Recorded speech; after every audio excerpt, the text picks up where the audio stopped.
అర్జున, నేను ఇప్పుడు నీకు ఏ జ్ఞానాన్ని అయితే బోధిస్తున్నానో అది నేను స్వయంగా ఇప్పుడు కల్పించి నీకు చెప్పడం లేదు. సనాతనంగా ఏదైతే పరంపరగా వస్తుందో ఆ వచ్చిన దానిని, ఆ సిద్ధాంతాన్ని నేను పూర్వము సూర్యునకు ఉపదేశించాను. సూర్యుడు వైవస్వత మనునకు ఉపదేశించాడు. ఆ మను ఇక్ష్వాకులకు ఉపదేశించాడు. ఆ ఇక్ష్వాకులు వలన తక్కిన రాజర్షులు తెలుసుకున్నారు. కాబట్టి ఇది ఏవం పరంపరా ప్రాప్తం, పరంపరగా వచ్చినటువంటి యొక్క సనాతనమైనటువంటి యొక్క ధర్మమే. అయితే ఇక్కడ ఈ యొక్క సిద్ధాంతం యొక్క మూల విధానం ఏమిటి, మూలతత్వం ఏమిటి అని అంటే కేవలం అహం పదార్థరహిత. సకల సిద్ధాంతం అద్వైత సిద్ధాంతంతో సహా అందరూ కూడా అంగీకరించింది ఎంతవరకు అని అంటే ఓం నమో బ్రహ్మాదిభ్యో బ్రహ్మ విద్యా సాంప్రదాయ కర్తృభ్యో వంశ ఋషిభ్యో మహద్భ్యో నమో గురుభ్యః సర్వోపప్లవరహిత ప్రజ్ఞాన ఘన ప్రత్యగర్థో బ్రహ్మైవాహమస్మి అంతవరకే అంగీకరించారు. అంటే జీవుడు బ్రహ్మమునందు ఐక్యమవడమే అంతిమ లక్ష్యం.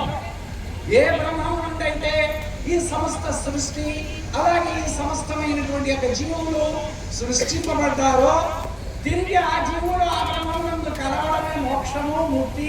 అంతకంటే వేరుగా మోక్షము లేదు. అదే చిట్ట చివరి మాటగా ఆ యొక్క సిద్ధాంతకర్తలందరూ కూడా అంతవరకు అంగీకరించారు. అంతవరకే దాన్ని చెప్పడం జరిగింది.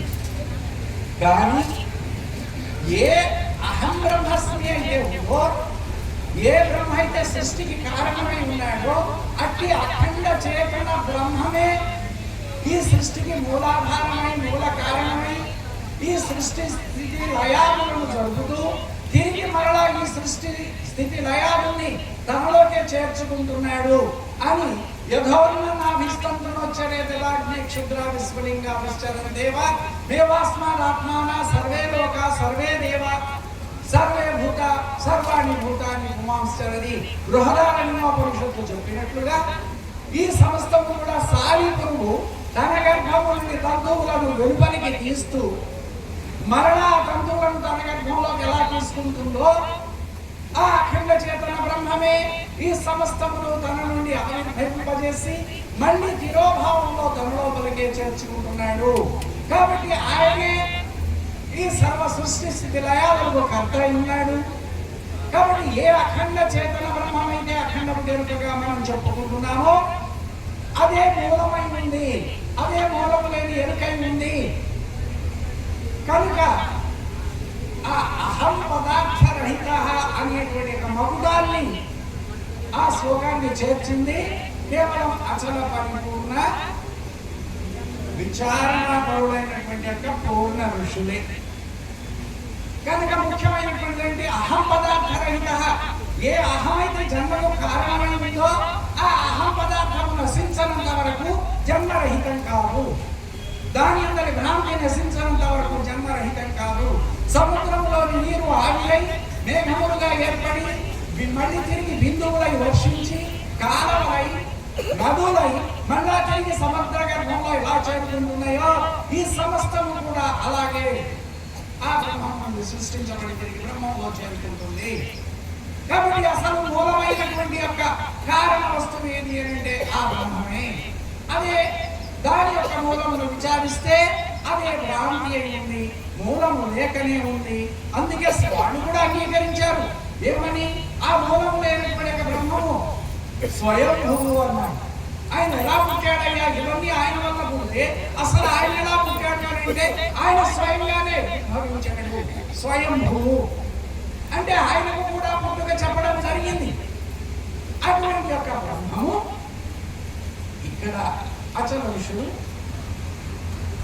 లేని ఎరుకగా భ్రాంతిగా బ్రహ్మమూలం ఇదం జగత్ బ్రహ్మరహితం ఇదం మోక్షం అని నిర్ధారణ చేసి ఆ అహం పదార్థము లేకపోవడమే ఈ సిద్ధాంతం యొక్క మూల విధానం.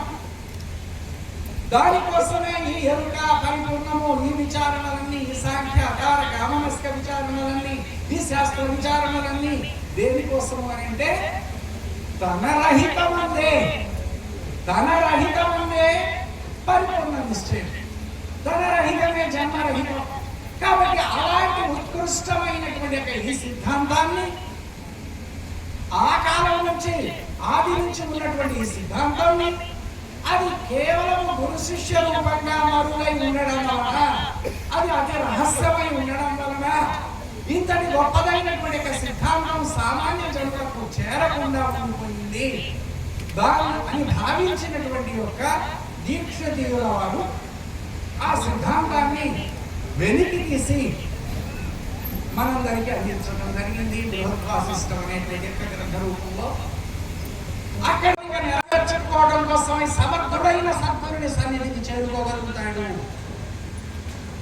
కాబట్టి అటువంటి యొక్క జన్మ రహితం కావాలని ఏకైక లక్ష్యంతో ఏ సాధకుడైతే ఉన్నాడో ఐహిక సుఖములను ఆముష్మిక సుఖములను సమస్తములు కూడా అల్పములు అనిత్యములు అశాశ్వతములు దుఃఖభాజనములుగా తలంచి వాటన్నిటి యందు వైరాగ్యం కలిగినటువంటి వాడై కేవలం నాకు జన్మరహితమే కావాలి అనేటువంటి యొక్క ఏకైక లక్ష్యంతో ఏకైక కోరికతో ఉన్నటువంటి యొక్క సాధకుడే ముందుగా సమర్థుడైనటువంటి సాధకుడు. అతని యొక్క లక్ష్యం ఎంతో శుద్ధంగా ఉండాలి. మనం అనేక విధములైనటువంటి యొక్క ఈ సంసార విషయ బంధాలలో చిక్కుకొని తప్పించుకోవడానికి వీలు లేక సతమతమైతూ ఉన్నాము. కానీ ఏ విషయ వాసనల చేతైతే భ్రమలో చిక్కుకున్నామో వాటన్నిటినీ కూడా త్యాగం చేసినటువంటి వాడు. అంటే ఐహిక సుఖములు కానీ లేక పరలోక సుఖములు కానీ వేటి యందు కూడా ఎలాంటిది మనకు సాధన చతుష్టయ సంపత్తిలో చెప్పినటువంటి రెండవ సాధనలో ఇహముత్రార్థ ఫలభోగ విరాగము ఇహలోక సరచందన వనితా పుత్రాది స్వర్గలోకేషు భోగేషు చ ఇత్యారాహిత్యమేవ ఇహముత్రార్థ ఫలభోగ విరాగః. ఈ లోకమునందరి చందనాది సుగంధముల యందు గాని అష్టైశ్వర్య భార్య పుత్రాదుల యందు గాని ఆ పరలోకములో ఉన్నటువంటి సాలోక్య సామీప్య సారూప్య సాహిత్య జీవ బ్రహ్మైక్యాది పదవుల యందు బ్రహ్మలోక పర్యంతము ఇచ్చ లేకుండా ఉండడమే ఇహముత్రార్థ ఫలభోగ. అంటే బ్రహ్మలోక పర్యంతం అంటే తాను బ్రతికినంత కాలం కూడా మళ్ళా తిరిగి అవి శాశ్వతములని సుఖప్రదములని సంతోషకరములని తలంపు కలగకుండా కేవలం అవన్నీ కూడా శాశ్వతములు దుఃఖకరములని భావించినటువంటి వాడై నాకు జన్మరహితమే కావాలి, అది తప్ప ఇంకొక కోరిక నేను నా గురుమూర్తి నుంచి నేనేమి కోరుకోవడం లేదు అనేటువంటి యొక్క ధీరత్వం కలిగినటువంటి యొక్క సాధకుడై ఉండాలి. సపయందు పడినటువంటి స్వాతి వర్షపు బిందువే ముత్యమై భాసిల్లుతుంది. ఇక సముద్రంపై పడినటువంటి యొక్క స్వాతి వర్షపు బిందువులని ఉప్పు నీరైపోతాయి. బండ మీద పడినటువంటి నీరు ఆవిరైపోతుంది. ఏ భూమిలో పడినటువంటి బిందువు ఆ భూగుణాన్ని సంతరించుకుంటుంది. కానీ ముత్యపు చిప్పలో పడిన బిందువు మాత్రమే ముత్యమై భాసిల్లుతుంది. అది స్వాతి వర్షపు బిందువై ఉండాలి, ఇది ముత్యము చిప్పై ఉండాలి. అలా అయితేనే అక్కడ ముత్యమై భాసిల్లుతుంది. కాబట్టి మనం అందరం కూడా కేవలం జన్మరహితం కావాలి, అంతకు తప్ప నేనేమి కోరడం లేదు అనేటువంటి యొక్క నిర్ణయంలో లక్ష్యంలో మన విచారణ కొనసాగాలి. ఆ విచారణ ప్రకాశిస్తుంది. గురువు యొక్క ఆశీర్వచనం చేత మనం అందరం కూడా ముక్తులమవుతాము, జన్మరహితులమవుతాము అవ్వాలి అని ఆశిస్తూ ఆ గురుమూర్తిని ప్రార్థిస్తూ నాకు ఇచ్చినటువంటి యొక్క సమయాన్ని ఇంకా ఎక్కువగా ఉపయోగించుకున్నా ధన్యవాదాలు తెలియజేస్తూ నా ఉపన్యాసాన్ని ముగిస్తున్నాను.